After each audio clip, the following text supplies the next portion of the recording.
y bienvenidos. Soy Daniel Abanto y esta es La Buena Letra. Hoy hablaremos acerca de la deshumanización del hombre contemporáneo. Hoy hablaremos de la obra La Metamorfosis de Franz Kafka. Franz Kafka fue un escritor de inicios del siglo XX. Sus novelas y relatos presentan un mundo absurdo, ilógico y angustiante. Sus temas son la deshumanización, la soledad y la angustia del hombre frente a unas fuerzas desconocidas que no logra comprender y se hallan fuera de su control. Se ubica dentro de la corriente expresionista, tiene influencia del filósofo danés Søren Kierkegaard. Sus obras contienen elementos autobiográficos. El término kafkiano se aplica a situaciones angustiosas y grotescas. Algunas obras de este escritor: Un médico rural, El proceso y La muralla china. La Metamorfosis. Esta es una novela corta. Utiliza técnicas tradicionales del relato, como el narrador omnisciente, la narración lineal, las descripciones detalladas y también el uso de elementos grotescos. Es una obra alegórica sobre la condición humana, la presencia de lo absurdo, esto es la transformación en un insecto del protagonista y el afán de éste por ir a trabajar aún en esa condición. El tema principal es la deshumanización del hombre. Cuando Gregorio Samsa se despertó una mañana, se encontró sobre su cama convertido en un monstruoso insecto. No era un sueño. En una pared de su habitación estaba colgado un cuadro. Se lucía una mujer con sombrero. La mirada de Gregorio se dirigió después hacia la ventana y el tiempo lluvioso. Eso lo ponía melancólico. Dios mío, qué profesión tan dura he elegido. Un día sí y otro también de viaje. Este ajetreo, el estar al tanto de los horarios de los trenes, la comida mala y a deshora, una relación humana cambiante, nunca duradera y que jamás llega a ser cordial, maldita sea. Eran las 6:30 y las manecillas seguían tranquilamente. ¿Es que no había sonado el despertador? ¿Qué iba a hacer ahora? El siguiente tren salía a las 7. Para cogerlo tendría que haberse dado prisa. El muestrario todavía no estaba empaquetado y él mismo no se encontraba despierto y ágil. Incluso si consiguiese coger el tren, ya no podía evitar una amonestación del jefe. Mientras reflexionaba, llamaron a la puerta. Era su madre. Gregorio se asustó al contestar. Se escuchó a sí mismo con horror. Los otros miembros de la familia se habían dado cuenta de que Gregorio estaba todavía en casa, y ya el padre con el puño llamaba a la puerta de su habitación.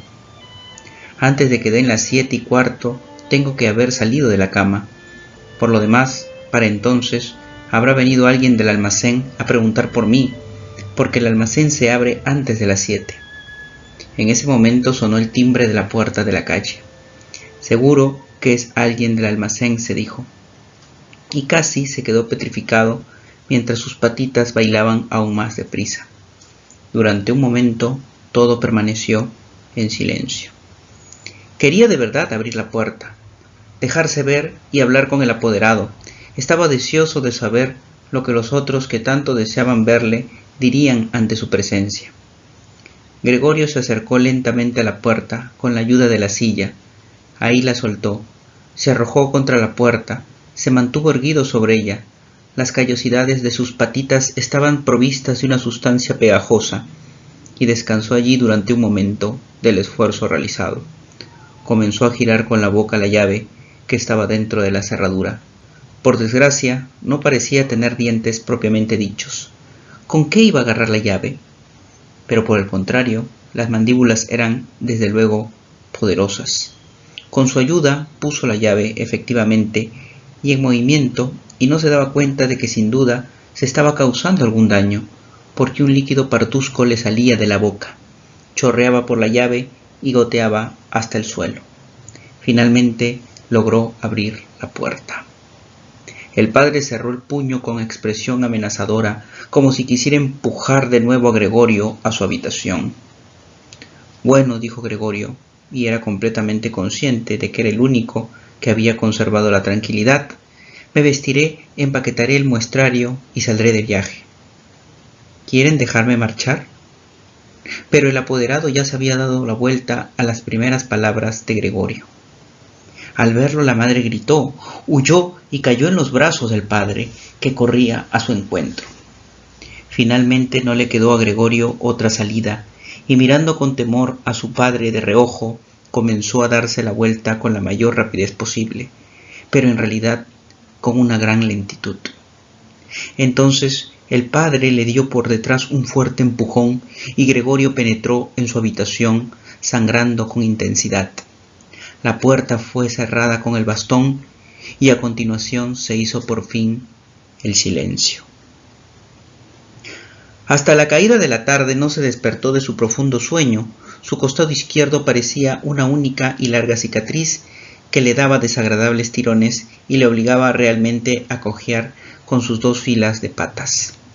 Por cierto, una de las patitas había resultado gravemente herida durante los incidentes de la mañana. Casi parecía un milagro que solo una hubiese resultado herida y ésta se arrastraba sin vida. Gregorio advirtió que lo había traído hacia la puerta era el olor a algo comestible. Allí había una escudilla llena de leche dulce en la que nadaban trocitos de pan. Estuvo a punto de llorar de alegría porque ahora tenía aún más hambre que por la mañana. Introdujo la cabeza dentro de la leche casi hasta por encima de los ojos, pero pronto volvió a sacarla con desilusión. No solo comer le resultaba difícil debido a su delicado costado izquierdo, sino que además la leche, que siempre había sido su bebida favorita y que seguramente por eso se la había traído la hermana, ya no le gustaba. Es más, se retiró casi con repugnancia y retrocedió a rastras hasta el centro de la habitación. Todo a su alrededor permanecía en silencio, a pesar de que la casa no estaba vacía. «¡Qué vida tan apacible lleva mi familia!», se dijo Gregorio. Se sintió muy orgulloso de haber proporcionado a sus padres y a su hermana la vida que llevaban en una vivienda tan hermosa. Pero ¿qué ocurriría si toda la tranquilidad, todo el bienestar, toda la satisfacción llegase ahora a un terrible final? Ya muy de mañana tuvo Gregorio la oportunidad de poner a prueba las decisiones que acababa de tomar. La hermana abrió la puerta desde el vestíbulo y miró con expectativa hacia adentro. No lo encontró enseguida, pero cuando lo descubrió debajo del mueble, se asustó tanto que sin poder dominarse volvió a cerrar la puerta desde afuera. Como si se arrepintiese de su comportamiento, inmediatamente la abrió de nuevo y entró de puntillas, como si se tratase de un enfermo grave o de un extraño.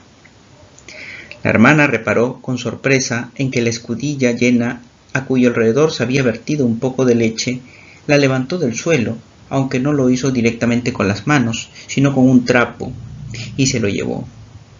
Gregorio tenía mucha curiosidad por saber lo que traería en su lugar. Nunca hubiese podido adivinar lo que la bondad de la hermana iba realmente a hacer. Para poner a prueba su gusto, le trajo muchas cosas para elegir, todas ellas extendidas sobre un viejo periódico. Había verduras pasadas medio podridas, huesos de la cena, rodeados de una salsa blanca que ya se había endurecido, algunas uvas, pasas, almendras y un queso de hacía 2 días. Las patitas de Gregorio zumbaban cuando se acercaba el momento de comer, y ya chupaba con voracidad el queso, que fue lo que más fuertemente lo atrajo de todo. Sucesivamente, a toda velocidad y con los ojos llenos de lágrimas de alegría, devoró el queso, las verduras y la salsa. Los alimentos frescos, por el contrario, no le gustaban, ni siquiera podía soportar su olor, e incluso alejó un poco las cosas que quería comer. De esta forma recibía Gregorio su comida diaria, una vez por la semana, cuando los padres y la criada todavía dormían, y la segunda vez después de la comida del mediodía, porque entonces los padres dormían un ratito y la hermana mandaba a la criada algún recado. Sin duda, los padres no querían que Gregorio se muriese de hambre, pero quizás no hubieran podido soportar enterarse de sus costumbres alimenticias más de lo que de ellas les dijese la hermana. Ella quería ahorrarles una pequeña pena, porque de hecho ya sufrían bastante. Mientras que Gregorio no se enteraba de noticia alguna de forma directa, escuchaba algunas cosas procedentes de las habitaciones contiguas. Allí corría enseguida hacia la puerta y estrujaba todo su cuerpo contra ella. A lo largo de 2 días se escucharon durante las comidas discusiones sobre cómo se debían de comportar ahora. Incluso ya el primer día, la criada, no estaba del todo claro qué y cuánto sabía de lo ocurrido, había pedido de rodillas a la madre que la despidiese inmediatamente, y cuando 1/4 de hora después se marchaba con lágrimas en los ojos, daba gracias por el despido como el favor más grande que pudiese hacérsele, y sin que nadie se lo pidiese, hizo un solemne juramento de no decir nada a nadie. Ahora la hermana junto con la madre tenían que cocinar, si bien esto no ocasionaba demasiado trabajo, porque apenas se comía nada. Ya en el transcurso del primer día, el padre explicó tanto a la hermana como a la madre toda la situación económica y las perspectivas. Gregorio había creído que al padre no le había quedado nada de un negocio quebrado de antaño. En aquel entonces la preocupación de Gregorio había sido hacer todo lo posible para que la familia olvidase rápidamente el desastre comercial que los había sumido a todos en la más completa desesperación. Y así había empezado entonces a trabajar con un ardor muy especial, y casi de la noche a la mañana había pasado a ser de un simple empleado a un vendedor, que naturalmente tenía otras muchas posibilidades de ganar dinero.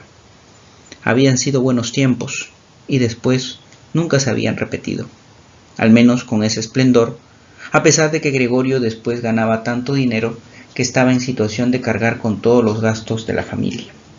Se había acostumbrado a esto tanto la familia como Gregorio. Se aceptaba el dinero con agradecimiento. Su intención secreta consistía, sin embargo, en mandar a su hermana el próximo año al conservatorio, porque ella sentía un gran amor por la música y tocaba el violín de una forma conmovedora. Gregorio pensaba decididamente en ello y tenía la intención de informarles a sus padres en Navidad. De esta forma Gregorio se enteró que con ese dinero sobrante del negocio quebrado, él podía haber ido liquidando la deuda que tenía el padre con el jefe y por fin hubiese podido abandonar ese trabajo. Pero ahora era sin duda mucho mejor así, tal y como lo había organizado el padre. Sin embargo, este dinero no era del todo suficiente. Bastaba quizás para mantener a la familia 1, como mucho 2 años. Más era imposible. Así pues se trataba de una suma de dinero que en realidad no podía tocarse y que debía ser reservada para un caso de necesidad. El dinero para vivir había que ganarlo. Ahora bien, el padre era un hombre sano, pero ya viejo, que desde hacía 5 años no trabajaba. Y la anciana madre, ella que padecía de asma, a quien un paseo por la casa producía una fatiga y que pasaba 1 de cada 2 días con dificultades respiratorias. Y la hermana también tenía que ganar dinero, ella que era una criatura de 17 años, a quien uno se alegraba de poder proporcionar la forma de vida que había llevado hasta ahora. Cuando se empezaba a hablar de la necesidad de ganar dinero, Gregorio abandonaba la puerta, se ponía rojo de vergüenza y tristeza. El deseo de Gregorio de ver a su madre se convirtió en realidad. Durante el día Gregorio no quería mostrarse por la ventana, por consideración de sus padres. Adoptó la costumbre de arrastrarse en todas direcciones por las paredes y el techo. Le gustaba permanecer colgado del techo. Era algo muy distinto a estar tumbado en el suelo. Se respiraba con más libertad. La hermana se dio cuenta de que la nueva diversión de Gregorio era arrastrarse. Dejaba tras de sí y por todas partes huellas de su sustancia pegajosa. Y entonces se le metió en la cabeza proporcionar a Gregorio la posibilidad de arrastrarse a gran escala y sacar para ello el armario y el escritorio. Ella no era capaz de hacerlo todo sola, tampoco se atrevía a pedir ayuda al padre. La criada, por otro lado, no lo hubiese ayudado seguramente, porque apenas era una chica de unos 16 años. Así que no le quedó más remedio a la hermana que pedirle apoyo a su madre, una vez que el padre estaba ausente. «Vamos, acércate, no se le ve», dijo la hermana, y sin duda llevaba a la madre de la mano. Gregorio oyó entonces cómo las dos mujeres movían de su sitio el pesado y viejo armario, y cómo la hermana siempre se cargaba la mayor parte del trabajo, sin escuchar las advertencias de la madre, que temía que se esforzase demasiado. ¿Y es que acaso no parece que retirando los muebles le mostramos que perdemos toda esperanza de mejoría y lo abandonamos a su suerte? Yo creo que lo mejor sería que intentásemos conservar la habitación en el mismo estado en que se encuentra. Gregorio regresará de nuevo con nosotros. Debería de encontrar todo tal cual como estaba. Así pues, Gret no se dejó disuadir de los propósitos de la madre. Ellas vaciaban su habitación, le quitaban todo aquello que le tenía cariño, el armario en el que guardaba la sierra y otras de sus herramientas, ahora el escritorio, que estaba fijo en el suelo, en el cual había hecho sus deberes cuando era estudiante. Y así salió de repente. Estaban ya en el momento en que estaban por terminar de guardar todo, y Gregorio no sabía a ciencia cierta qué era lo que debía salvar primero, cuando vio en la pared ya casi todo vacío. Le llamó la atención el cuadro de la mujer con sombrero. Se arrastró apresuradamente hacia arriba y se apretó contra el cuadro, cuyo cristal lo sujetaba y le aliviaba el ardor de su vientre. Al menos este cuadro, que Gregorio tapaba ahora por completo, seguro que no se lo llevaba nadie. «¿Qué nos llevamos ahora?», dijo Gret, y miró a su alrededor. Entonces sus miradas se cruzaron con las de Gregorio, que estaba en la pared. Gregorio veía claramente la intención de Gret. Quería llevar a su madre a un lugar seguro y luego echarlo de la pared. Él permanecería sobre su cuadro y no lo entregaría. Prefería saltarle a Gret en la cara antes que entregarlo.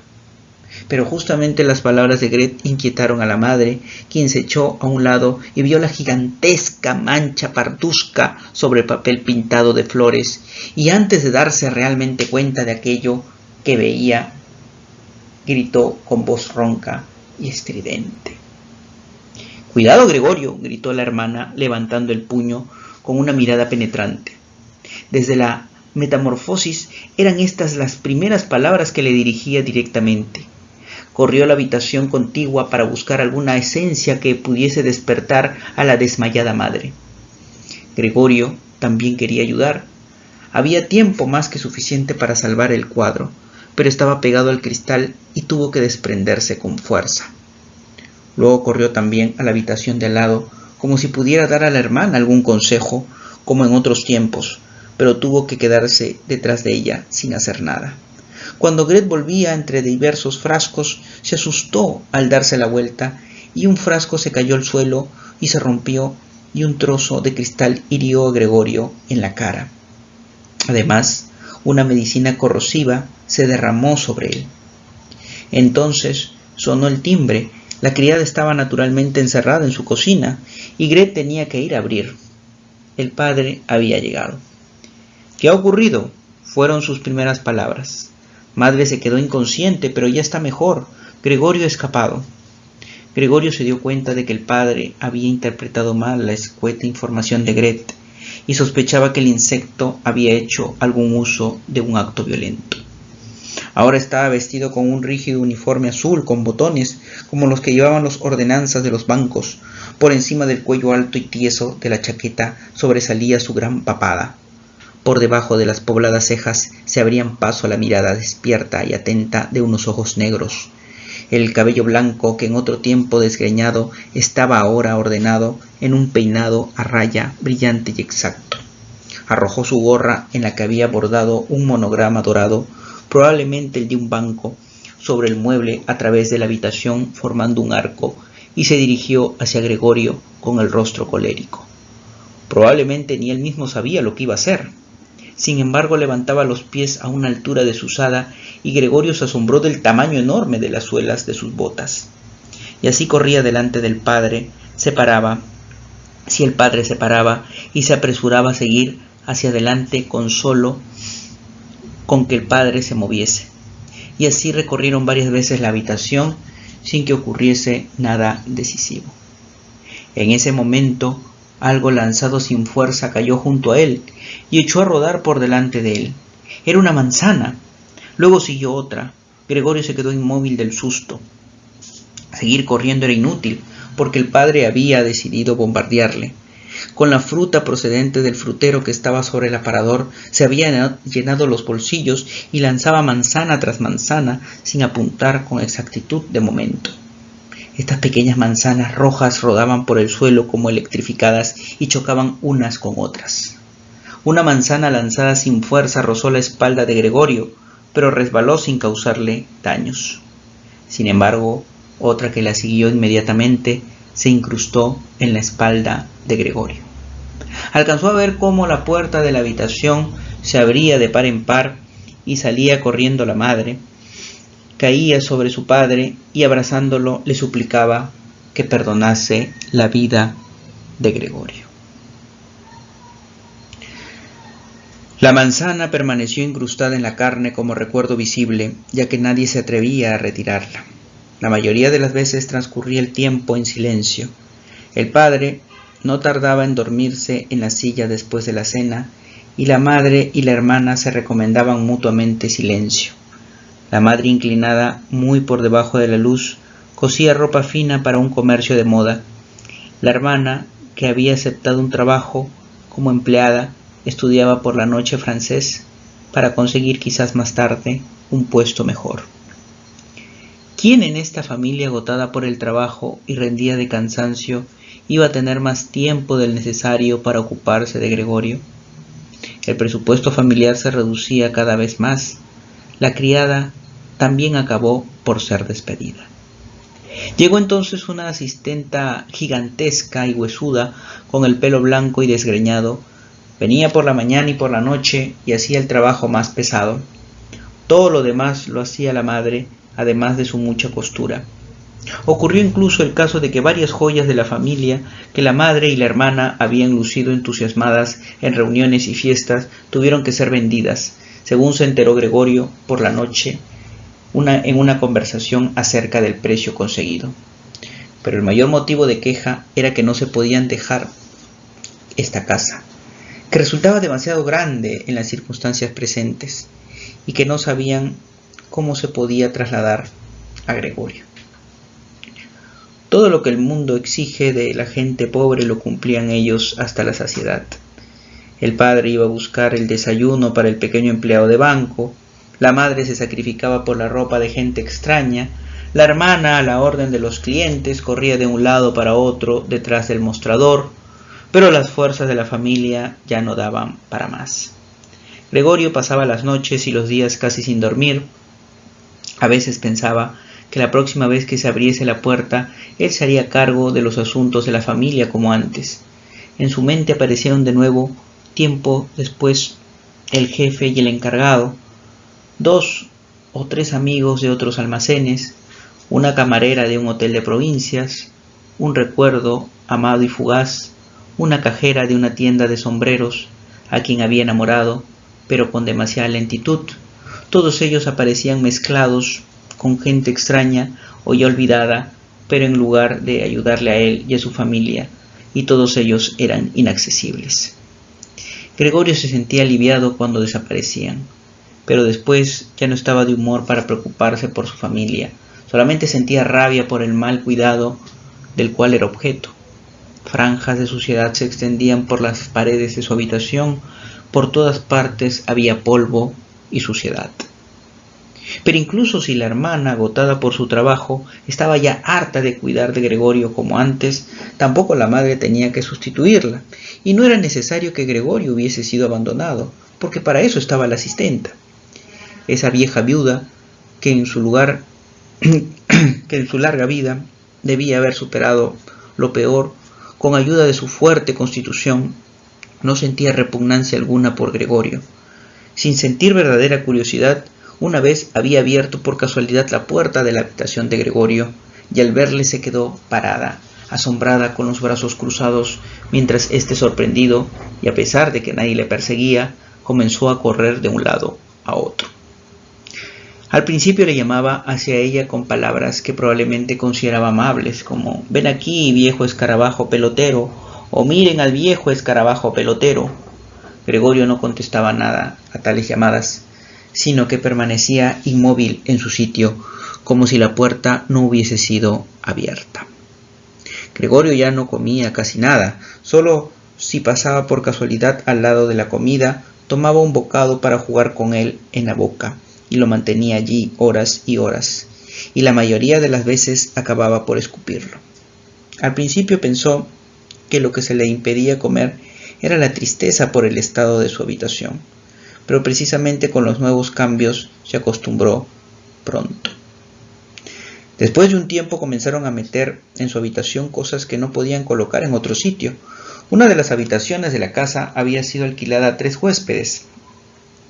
Los 3 tenían barba, no soportaban trastos inútiles, ni mucho menos sucios.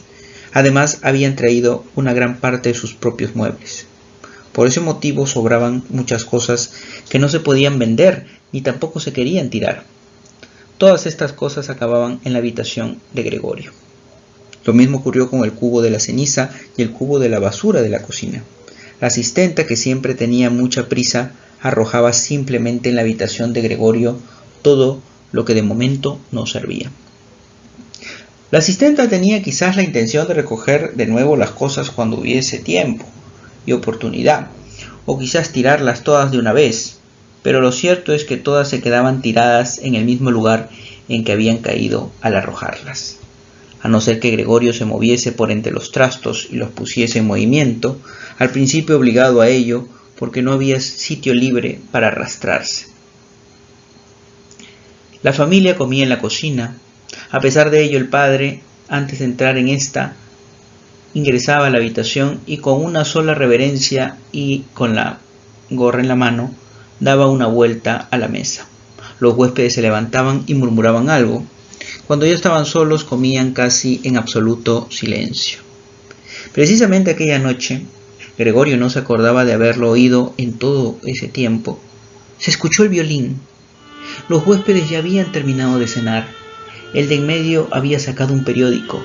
Les había dado una hoja a cada uno de los otros 2 y los 3 fumaban y leían echados hacia atrás.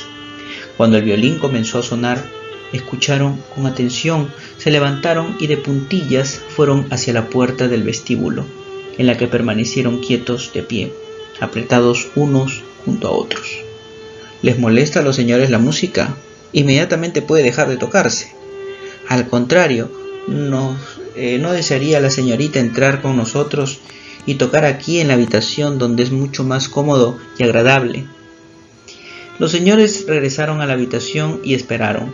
La hermana preparó con tranquilidad todo lo necesario para tocar.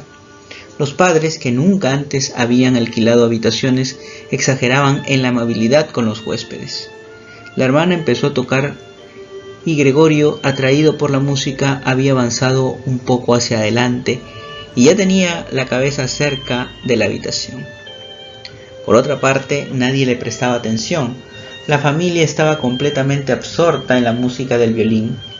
Por el contrario, los huéspedes, que al principio con las manos en los bolsillos se habían colocado demasiado cerca detrás de la hermana, de forma que podían haber leído la partitura, lo cual sin duda tenían que estorbar a Gret, hablando a media voz, con las cabezas inclinadas, se retiraron pronto hacia la ventana, donde permanecieron observados por el padre. Realmente daba la impresión de que habían sido decepcionados en su suposición de escuchar una pieza bella o divertida del violín, de que estaban hartos de la función y solo les permitían que se les molestase por amabilidad. Especialmente la forma en que echaban a lo alto el humo de los cigarrillos por la boca y por la nariz denotaban gran nerviosismo. Y sin embargo Gret tocaba tan bien. Su rostro estaba inclinado hacia un lado, atenta y tristemente seguían sus ojos las notas del pentagrama. Gregorio avanzó un poco más y mantenía la cabeza pegada al suelo, para quizás poder encontrar sus miradas. ¿Es que ya era una bestia a la que le emocionaba la música? «Señor Samsa», gritó el señor de en medio al padre, y señaló sin decir una palabra más con el índice hacia Gregorio, que avanzaba lentamente. El violín enmudeció. En un principio el huésped de en medio sonrió a sus amigos moviendo la cabeza y a continuación miró hacia Gregorio.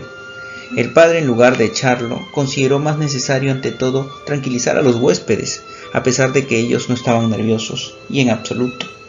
Gregorio parecía distraerles más que el propio violín. Se precipitó hacia ellos e intentó con los brazos abiertos empujarles a su habitación y al mismo tiempo evitar con su cuerpo que pudiesen ver a Gregorio. Ciertamente se enfadaron un poco. No se sabía ya si por el comportamiento del padre o porque ahora se empezaban a dar cuenta de que sin saberlo habían tenido un vecino como Gregorio, exigían al padre explicaciones, levantaban los brazos, se tiraban intranquilos de la barba y muy lentamente retrocedían hacia su habitación. Entretanto, la hermana había superado el desconcierto en que había caído después de interrumpir su música de una forma tan repentina. Había colocado el instrumento en el regazo de su madre, que todavía seguía sentada en su silla con dificultades para respirar. «Les aviso», dijo levantando la mano y buscando con sus miradas también a la madre y a la hermana, «que teniendo en cuenta las repugnantes circunstancias que reinan en esta casa y en esta familia», escupió sobre el suelo, «en este preciso instante dejo la habitación. Por los días que he vivido aquí no pagaré, naturalmente, lo más mínimo. Por el contrario, presentaré contra ustedes algunos reclamos muy fáciles de justificar». Calló y miró hacia adelante como si esperase algo. En efecto, sus dos amigos intervinieron inmediatamente con las siguientes palabras: «También nosotros dejamos en este momento la habitación». A continuación agarró el picaporte y cerró la puerta de un portazo. El padre se tambaleaba tanteando con las manos en dirección a su silla y se dejó caer en ella. Gregorio yacía todo el tiempo en silencio en el mismo sitio en que le habían descubierto los huéspedes. Temía por cierto fundamento que dentro de unos momentos se desencadenase sobre él una tormenta general, y ni siquiera se sobresaltó con el ruido del violín que por entre los temblorosos dedos de la madre cayó. «Queridos padres», dijo la hermana, y dio un golpe sobre la mesa, «esto no puede seguir así. Si ustedes no se dan cuenta, yo sí. No quiero ante esta bestia pronunciar el nombre de mi hermano, y por eso solamente digo, tenemos que intentar quitárnoslos de encima. Hemos hecho todo lo humanamente posible por cuidarlo y aceptarlo. Creo que nadie puede hacernos el menor reproche. Tiene que irse, es la única posibilidad. Solo tienes que desechar la idea de que se trata de Gregorio. El haberlo creído durante tanto tiempo ha sido nuestra auténtica desgracia. Pero ¿cómo es posible que sea Gregorio? Si fuese Gregorio hubiese comprendido hace tiempo que una convivencia entre personas y semejante animal no es posible, y se hubiese marchado ya por su propia voluntad. Ya no tendríamos un hermano, pero podríamos continuar viviendo y conservaríamos su recuerdo con honor. Pero esta bestia nos persigue, echa a los huéspedes, quiere evidentemente adueñarse de toda la casa y dejar que pasemos la noche en la calle. Mira, padre, ya empieza otra vez». Pero Gregorio no pretendía ni por lo más remoto asustar a nadie, ni mucho menos a la hermana. Solamente había empezado a darse la vuelta para volver a la habitación, y eso llamaba la atención, ya como consecuencia de su estado enfermizo. Para dar tan difíciles vueltas tenía que ayudarse con la cabeza, que levantaba una y otra vez y que golpeaba contra el suelo. Se detuvo y miró a su alrededor. Su buena intención pareció ser entendida. Solo había sido un susto momentáneo. Ahora todos los miraban tristes y en silencio. Gregorio se asustó tanto al repentino ruido producido detrás de él que las patitas se le doblaron. Era la hermana. Con ligereza había saltado hacia adelante. Gregorio ni siquiera la había oído venir y gritó un «por fin» a los padres mientras echaba la llave. Pronto descubrió que ya no se podía mover. No se extrañó por ello, más bien, y eso le parecía antinatural que hasta ahora hubiera podido moverse con estas patitas. Pensaba en su familia con cariño y emoción. Su opinión de que tenía que desaparecer era, si cabe, aún más decidida que la de su hermana. En ese estado de apacible y letárgica meditación permaneció hasta que el reloj de la torre dio las 3 de la madrugada. Vivió todavía el comienzo del amanecer detrás de los cristales. A continuación, contra su voluntad, su cabeza se desplomó sobre el suelo y sus orificios nasales exhalaron el último suspiro. Cuando por la mañana temprano llegó la asistenta, de pura fuerza y prisa daba portazos. Como tenía por casualidad la larga escoba en la mano, intentó con ella hacer cosquillas a Gregorio desde la puerta. Al no conseguir nada con ello, se enfadó y pinchó a Gregorio ligeramente, y solo cuando, sin que él opusiese resistencia, le había movido de su sitio, le prestó atención. Cuando se dio cuenta de las verdaderas circunstancias, abrió mucho los ojos, silbó para sus adentros, abrió de par en par las puertas del dormitorio y exclamó en voz alta hacia la oscuridad. «¿Muerto?», dijo la señora Samsa. «Ya lo creo», dijo la asistenta, y como prueba empujó el cadáver de Gregorio con la escoba un buen trecho hacia un lado. La señora Samsa hizo un movimiento como si quisiera detener la escoba, pero no lo hizo. Gret, quien no apartaba los ojos del cadáver, dijo: «Miren qué flaco estaba. Ya hacía mucho tiempo que no comía nada. Las comidas salían tal como entraban». Efectivamente, el cuerpo de Gregorio estaba completamente plano y seco. Solo se daban realmente cuenta de ello ahora que ya no levantaban sus patitas, y ninguna otra cosa distraía la mirada. «Gret, ven un momento a nuestra habitación», dijo la señora Samsa con una sonrisa melancólica. Y Gret fue al dormitorio detrás de los padres, no sin volver la mirada hacia el cadáver. La asistenta cerró la puerta y abrió del todo la ventana. A pesar de lo temprano de la mañana, ya había una cierta tibieza mezclada con cierto aire fresco. Era ya finales de marzo. Los 3 huéspedes salieron de su habitación y miraron asombrados a su alrededor en busca de su desayuno. Se habían olvidado de ellos. «Salgan ustedes de mi casa inmediatamente», dijo el señor Samsa, y señaló la puerta sin soltar a las mujeres. «¿Qué quiere usted decir?», dijo uno de los huéspedes. «Quiero decir exactamente lo que digo», contestó el señor Samsa, dirigiéndose con sus acompañantes hacia el huésped. «Pues entonces nos vamos», dijo. Levantó los ojos hacia el señor Samsa como en un repentino ataque de humildad le pidiese incluso permiso para tomar esa decisión. Ya en el vestíbulo, los 3 cogieron sus sombreros del perchero, sacaron sus bastones, hicieron una reverencia en silencio y salieron de la casa. Luego apareció un carnicero, con la carga en la cabeza, en una posición orgullosa, se les acercó de frente y luego, cruzándose con ellos, siguió subiendo. El señor Samsa con las 2 mujeres regresaron aliviados a su casa. Decidieron utilizar aquel día para descansar e ir de paseo. Lo necesitaban a toda costa. Mientras escribían sus justificaciones para sus trabajos, entró la asistenta para decir que ya se marchaba porque había terminado su turno. Los 3 asistieron al principio, sin levantar la vista. Cuando la asistenta no daba señales de retirarse, levantaron la mirada. «¿Qué pasa?», preguntó el señor Samsa. La asistenta permanecía de pie junto a la puerta, como si quisiera participar a la familia un gran éxito, pero que solo lo haría cuando la interrogaran con todo detalle. «¿Qué es lo que quiere usted?», preguntó la señora Samsa. «Bueno», contestó la asistenta, y no podía seguir hablando de puro sonreír.